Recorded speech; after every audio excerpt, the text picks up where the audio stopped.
Welcome in, welcome in.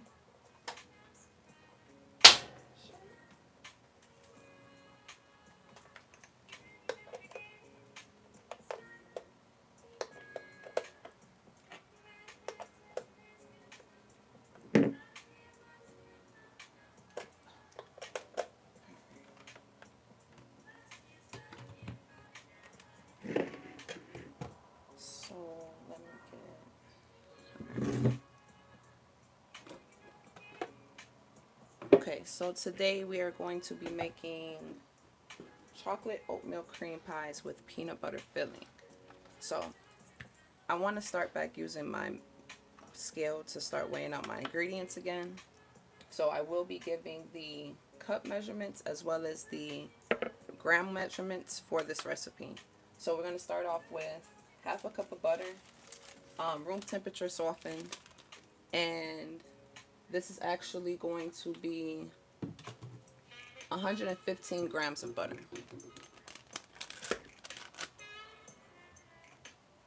So we'll toss that in there. I like to beat the butter a little bit before actually mixing in the sugars and whatnot, just to help break it down a little bit. So to conserve my battery for my scale, I'm going to turn it off real quick, so give me 1 second. Okay. And I'm going to just beat it just a little bit, just to help break it down. So now next, I'm going to bring it back to the scale, turn it on, make sure it's tear it out.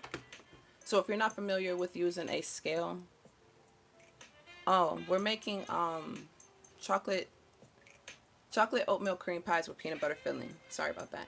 So if you're not familiar with using a scale, you will want to always tear out your bowl or tear out the scale after you add each ingredient. So the next ingredient I'm going to be adding will be 100 grams worth of brown sugar. Oh, I'm sorry, 95 grams worth of brown sugar. And that's going to go straight in. So when weighing out, be sure to be mindful of how much you put onto your spoon, because you can take it out, but depending on what your ingredients are, it may be a little difficult. So just, again, be mindful of that. If you're not using a scale, it is a half cup of brown sugar. So 95 grams if you're weighing it out, and a half a cup if you're using a measuring cup. So it's very interesting because I'm about to tell you, when I do the granulated sugar, it's going to be interesting to see. I'm at 93 grams. That's why I'm like kind of pushing it in a little bit. All right. So now I'm at 95. So when you are with the brown sugar and the white sugar, the granulated sugar, it's funny because the granulated sugar actually weighs less in grams than the brown sugar because of how heavy the brown sugar is. So this is actually going to be 100 grams of granulated sugar, which will end up being a half a cup of granulated sugar if you're using measuring cups.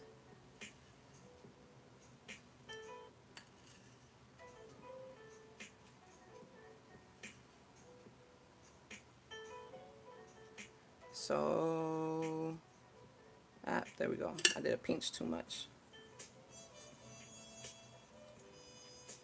But like I said, with certain ingredients, you can pinch it out. So I'm at an even 100 grams, which is what I need, or the half a cup of granulated sugar. So again, to conserve my little battery, I'm going to turn it off. And now I'm going to beat the sugars and the butter together.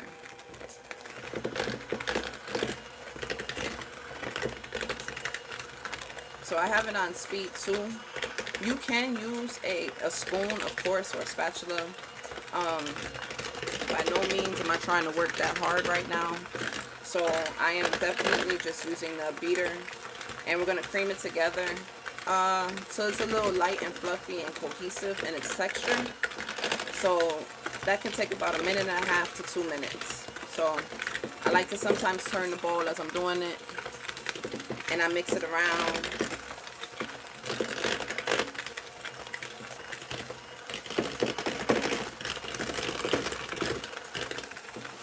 And you just make sure that it stays light, or that it's coming together cohesively, but also that it becomes light. So this is the pre-stage before we add in the egg and the vanilla.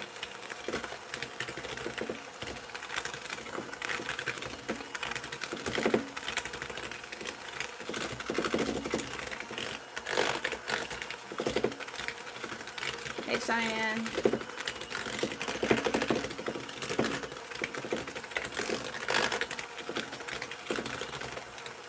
So, I'm sure it hasn't been a minute yet. I should have just looked at the little timer up here. But I did not. So, I'm going to just keep mixing for a minute. For like what I perceive to be a minute. Actually, I'm gonna scrape the bowl. It's always good to scrape your bowl in between. So we're gonna scrape the bowl. Make sure everything comes down. Make sure we're not missing anything. And let me clean. I like to use my little mixer things to clean my spatula. So then I'm gonna go back in for like another little minute on speed 2. So medium speed, just to make sure everything's mixed together. And when you're using room temperature butter, make sure that your other ingredients are room temperature. So like your butter. If you're using milk, make sure that milk is room temperature. If you're using buttermilk or anything like that, make sure it's all the same temperature, because if not, it can seize up what you're already, like the cohesiveness that you're trying to blend here. So what we're going to use is now the little egg. I'm always nervous about cracking an egg on screen because I'm always nervous about an eggshell falling in. So we got success. What the heck is that though, bruh?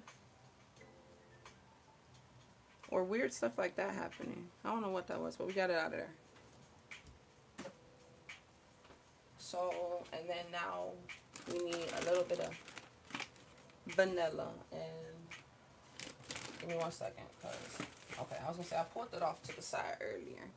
So again, I don't measure vanilla, so the recipe called for a teaspoon. That's more like 2 teaspoons, but it's fine. Honestly, you don't really taste, in my opinion, I don't think you taste vanilla when it's like a chocolate based mixture. It could be just my taste buds, or maybe I'm eating some super rich, decadent stuff that, you know, the vanilla's getting lost in, but whichever. So this is just the egg that got added in with the vanilla, and now we're adding it to the 2 sugars, which was a ½ cup of brown and regular sugar, with a ½ cup of room temperature butter. So this is now blending all together. And I'm going to keep it mixing for a minute. I'm going to scrape my bowl one more time. And then we'll mix it one more time just to make sure it gets a little fluffy. So it's actually creating its own little dough right there. That's crazy.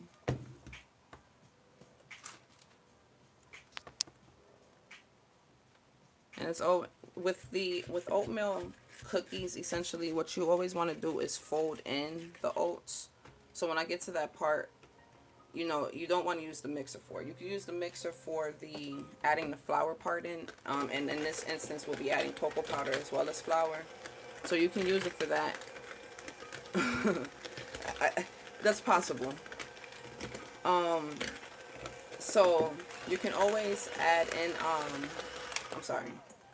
What was I saying? So you want to sift it. Oh, you want to fold in the oats for sure, because you don't want it to like make your dough tough trying to use a mixer with the thickness, or break your mixer. So we'll set this to the side. The next thing I'm going to do will be I'm trying to see which bowl I want to use. Will be the dry mixture. So that's going to be the flour, the cocoa powder, the salt, the baking soda, and then the oats at the end. So, hello. Hi, Trevor. Hi, Joe. So, what we'll do is add in the flour, the cocoa powder, and I need my scale, because remember, we're using scales now. So let me turn it on, tear it out. So what it will be a ½ cup of flour, which is going to be 60 grams of flour. So I have my handy dandy flour. And what I'm going to do is just add it straight to the little sifter, colander, strainer, whatever you want to call it. It's multi-purposeful here. So we need 60 even. So 60 grams even of flour. And then the next will be 40 grams of cocoa powder. So as I've said it before, the cocoa powder doesn't have to be any exclusive brand, to be honest with you. Any cocoa powder is just fine. So I'm going to be using 40 grams of cocoa powder, which is actually a quarter cup of cocoa powder. So give me 1 second. I was better prepared today with my utensils. At least I think I am. I'm going to say that. I'm probably going to miss something. So we'll add in the 40 grams of cocoa powder.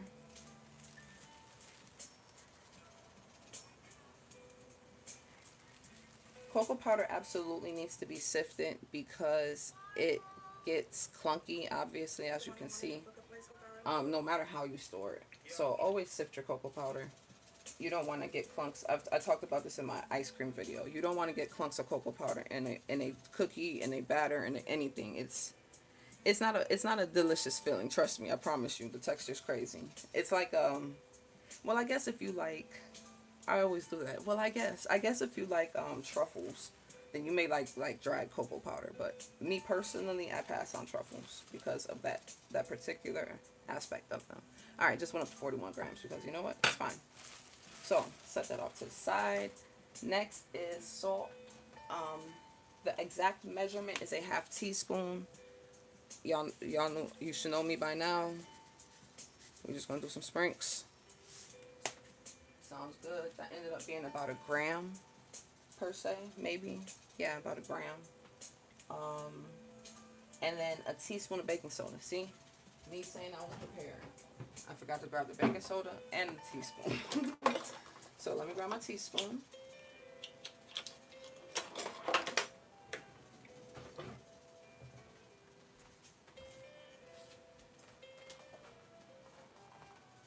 And only using baking soda in this recipe is going to help the cookies spread a little bit, but not like hold its form like baking powder would do. So baking soda helps it spread a little bit.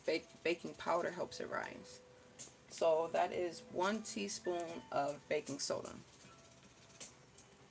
And now to sift. So we're gonna sift, break up any chunks that end up left.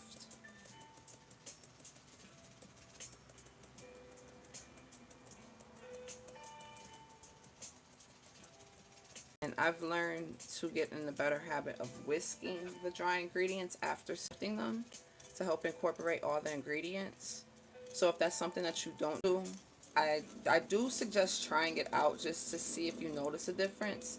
I don't think it's a noticeable difference, but it helps me feel better about like baking soda and baking powder moving through, like throughout the batter, the dough, the mixture, however, whichever term we're going to use right now. So let me grab a whisk. And then I don't have the oats out, so I'm going to grab the oats too. So we'll give this a whisk together. So this is the cocoa powder, the flour, the baking soda, and the salt all together that we just now whisked together in the bowl. So now we will add, I turned my scale back on, so now I'm going to add in 100 grams of oats. So this is essentially 1 full cup of oats.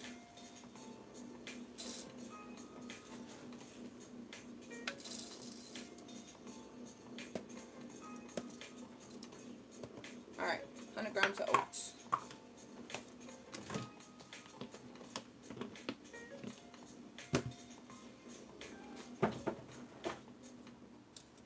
So we'll whisk this all together to get it kind of coated with the flour, with all the other ingredients or whatnot, all the other dry ingredients, so they're not just standing out by themselves. So now that that's done, the next fun part is to fold in the dry into the wet. So bring this back over yonder, and next we're going to hand fold our dry into the wet.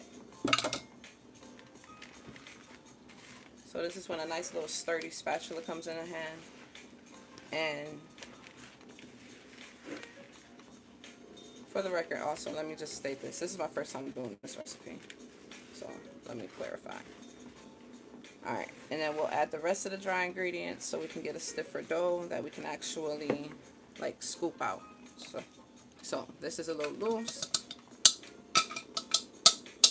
We'll add the rest of those in there, or the rest of that in that. And then stir in there.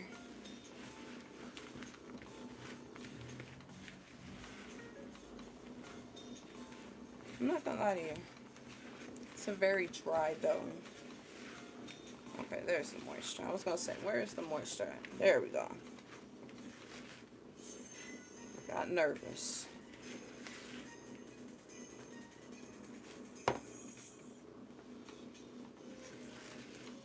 Alright, yeah. Okay, so this is what we're looking for. Because, yeah, got a little scared there, y'all. Okay, so this is the type of batter dough you would like to look for. What I'm actually end up doing is probably spraying my hands, because this, I feel like this is going to be super sticky and I don't want to really mess with the shape of the cookie too much. I am going to press them down just gently so they can bake evenly per se. So let me get my pan ready, and then my scoop, and we will get it going. Also, fair warning, these will not be finished tonight. I will absolutely do a short with them tomorrow so y'all can see the finished product. This is just the preliminary process. I'm going to make the filling on camera here, but the process of like making the actual sandwich will be tomorrow. So just give me 1 second. Let me get the pan ready. I'll come back like to screen with the pan and whatnot, and we'll finish up.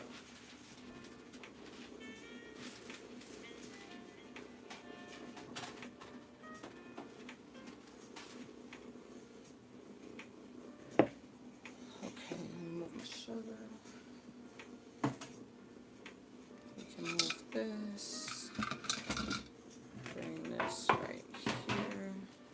Okay. Alright, I'm getting my scoop.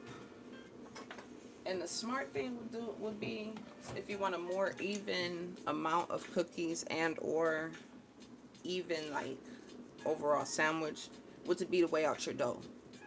I am not doing that. I'm going to try my hardest to double scoop those into an even number. So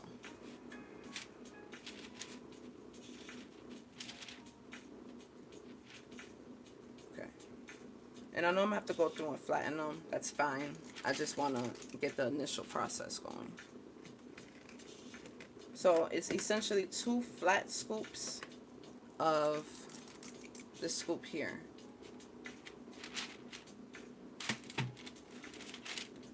And I think this is about a tablespoon, if I'm not mistaken. That's some buttercream mixture there. So yeah, if I'm not mistaken, this is about a tablespoon. So about 2 tablespoons per cookie. If you're using the scoop, use a flat scoop. If you're like using like a measuring spoon, try and get as flat of a scoop as you can, because that's how I'm measuring mine, is by a flat scoop. If you're weighing it out, just make sure that you tear out in between weighing out your cookies, so that way you're not double bubbling or messing up your numbers. So the most important thing when weighing out ingredients is to tear out your scale in between each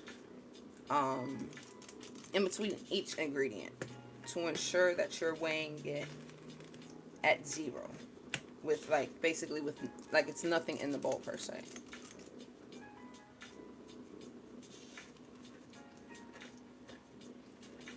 And the reason why I'm not baking these right away is because I don't want them to spread too much.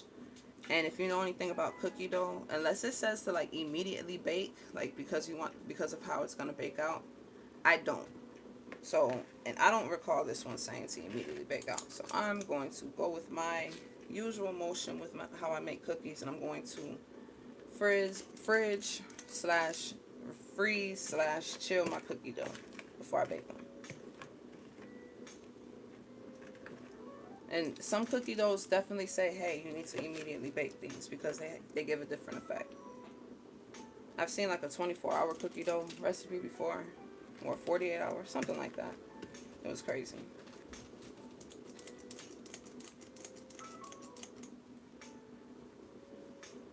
So keep them as even as you can, or as flat as you can, I guess.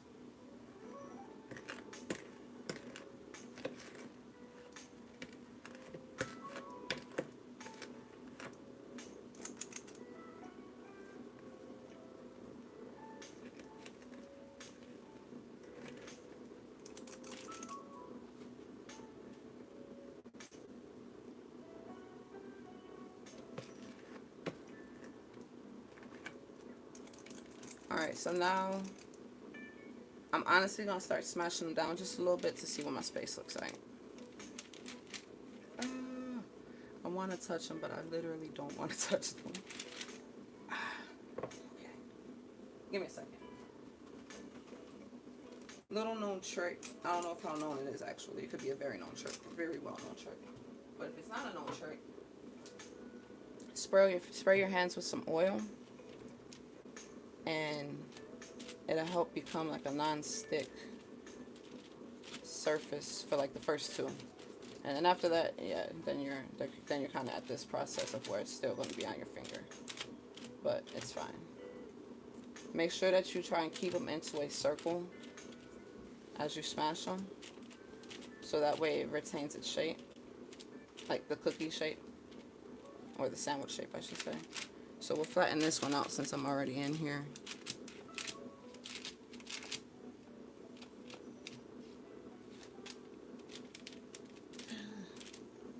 I'm absolutely about to rinse my fingers for anyone questioning what's going to happen here. And to be real with you, I'm honestly going to make just mini ones, so I don't have to have that much space. Let me count and see how many I have here. See if I have an even number of cookies. Give me 1 second once I get done smashing them down. Alright, we got 3, 6, what's that, 9, 10. Dang. Oh, that's solid, right? Yeah, that means I got 5. Okay, cool. Alright. Like I said, I'm definitely rinsing my fingers. So now the next thing, what I'm going to do is, or what I'm about to do is make some little single ones. Like not double scoops, just single scoops. Because what they'll end up being is either just cookies or little mini ones, which will probably be cool to see too. So let's get the rest of the dough scooped out. Yes, we will see, Trevor. We will see. So let's get these scooped out. That's 2. I'm not being too overly obnoxious about like a flat scoop with these ones, because it's gonna be what it be. So.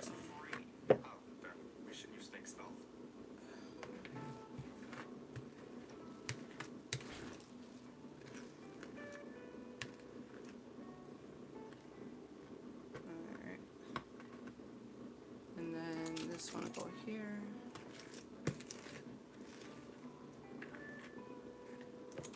That one there.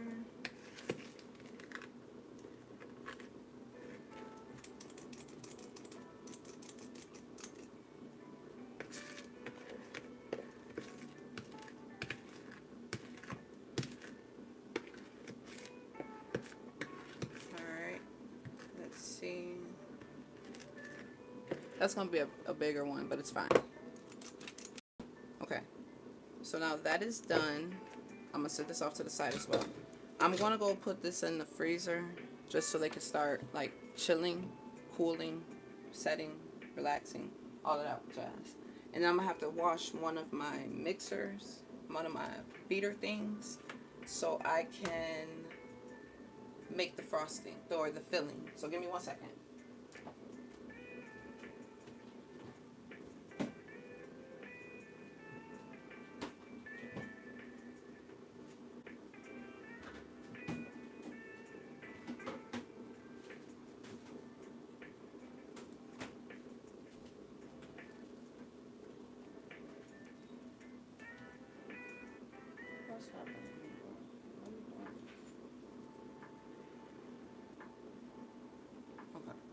Alright, let me wash these real quick.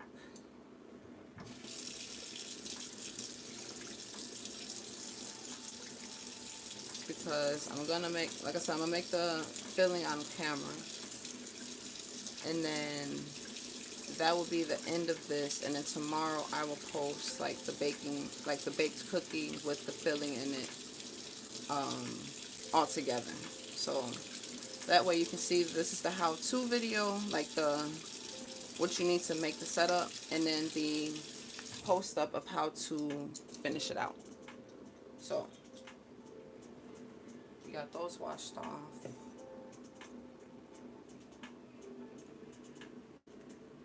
Making sure all is good. Okay. So for this, I'm bringing back out my scale. I'm also going to do a little video on this converter website that I found. So that way if you have any measurements that you want to convert over to grams, ounces, honestly that's all I saw. That's all I looked for is grams or ounces. So either grams or ounces, it does convert that over for you. It's a nice little tool to have. Just if you do have a scale and you come across a recipe that doesn't have the, what is it, metric, I guess, metric units, you'll have something to fall back to. So this is, we're going to start out with 56 grams of butter. So that would end up being a quarter cup of butter. So again, this is room temperature butter. It's softened.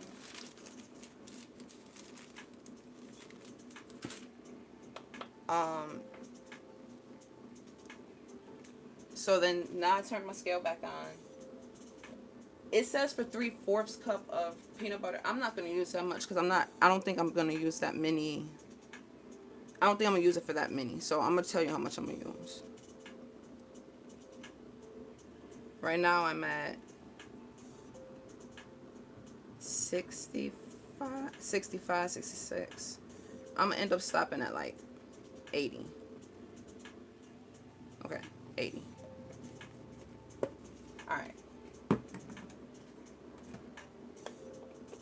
Next, like I said, I'm only going to use one beater. So we're going to beat it together. Hold on, let me turn my scale off.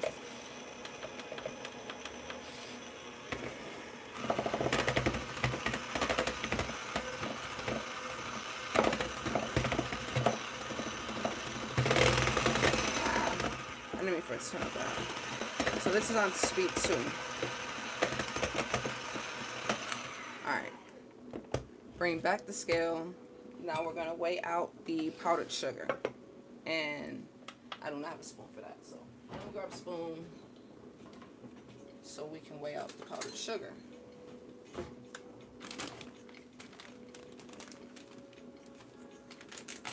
The powdered sugar, it says about 180 grams, but we're going to get it to the consistency that I want to see it at. So let me get my sifter. And then we'll sift it in there. So about 1.5 cups or 150 grams. So I don't think I'm going to need that much. So I'm weighing it out to see what I feel like I'm going to need. And then we'll see at the end. I may have to put some more in. But that right there, that's 87 grams. This is 121. I'm going to do one more spoon. 144. So we'll sift that in there. Again, powdered sugar sometimes gets clumpy. So we want to make sure that it's kind of, mixed into a smooth texture. I probably put too much in. I am going to put this off to the side. Ooh, put this off to the side for a second because that might be too much.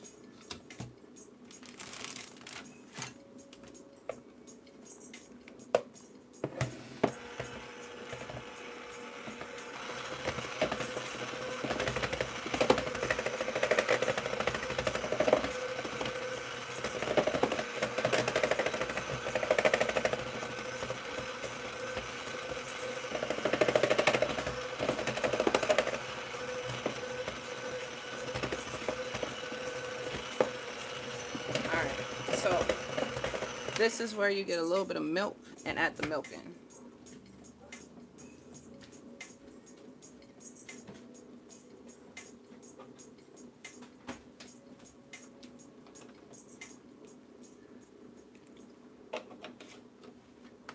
I'm just going to loosen it up just a little bit.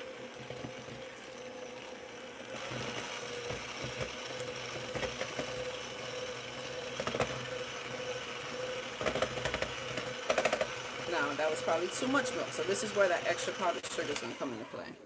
So I'm going to add a little bit more of the powdered sugar that I had left over, so it's still that, I don't even remember the number.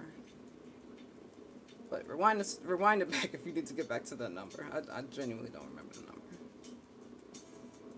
So just a little bit more. I'm going to thicken it back up just a little bit, until we get like a nice spreadable texture. So how like creamy peanut butter in store would look like. So we're almost there. Without over whipping it. But again, making sure it's all like cohesive. So yeah, that's good. It sticks to the what is this? The mixers, the whisk. It sticks to the whisks. So I'm gonna splat that out. We are good with that. This is the filling for the oatmeal, the chocolate oatmeal cream pies, which are now sitting in the refrigerator setting. So I'm gonna cover this up so it can go in the refrigerator, and then check back tomorrow for the finished product of what it should look like. And I also appreciate everybody that's checked in with me. Please, definitely, if you haven't, subscribe, like, and that is just a little food for y'all skillet. Thanks again, y'all.